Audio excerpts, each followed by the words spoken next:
വൈലുല്ലി കുല്ലി ഹുമസത്തിൽ ലുമസ, വൈലെന്ന തീക്കനൽ, ചൂടുള്ള നരകം, കഠിന കഠോരമായ ശിക്ഷ.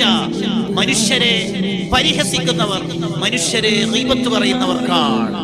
ഒരു ആൺകുട്ടിയും പെൺകുട്ടിയും തമ്മിൽ സംസാരിക്കുന്നു. എന്തെന്നാ ഈ ചങ്ങായിമാരൊക്കെ റമദാനായിട്ട് പോലും ലവ് തന്നെയാ.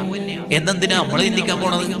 അത് ചിലപ്പം ജ്യേഷ്ഠൻ അനുജത്തിനോട് പറയുന്നതായിരിക്കും, മോളെ ഉച്ചവരെയല്ലേ ക്ലാസ് ഉള്ളൂ, വൈകുന്നേരം ഞാൻ ഈ നോമ്പ് നോറ്റിട്ട് ആദ്യം വരട്ടെ കൂട്ടാന്, ക്ലാസ് കഴിഞ്ഞ സ്ഥിതിക്ക് ഒന്നിച്ച് വന്നൂടെ എന്ന് പറയുന്നതായിരിക്കും. അതിനെക്കുറിച്ചാണ് നമ്മൾ ഒരു കണ്ണടി ഇട്ടിട്ട് ഒരു ജഡ്ജ്മെന്റ്. റമദാനായിട്ട് പോലും ഈ ചങ്ങായിമാർക്കൊന്ന് ഹറാമിന് പേടിയില്ലേ? എന്തിനാ നമ്മൾ ആ വിലയിരുത്തലൊക്കെ പോണത്? ആരാണ് നമ്മൾ ഇതിനൊക്കെ ഏൽപ്പിച്ചത്? ജഡ്ജ്മെന്റ് സീറ്റിൽ നിന്ന് തൽക്കാലം എഴുന്നേറ്റ് പോവുക.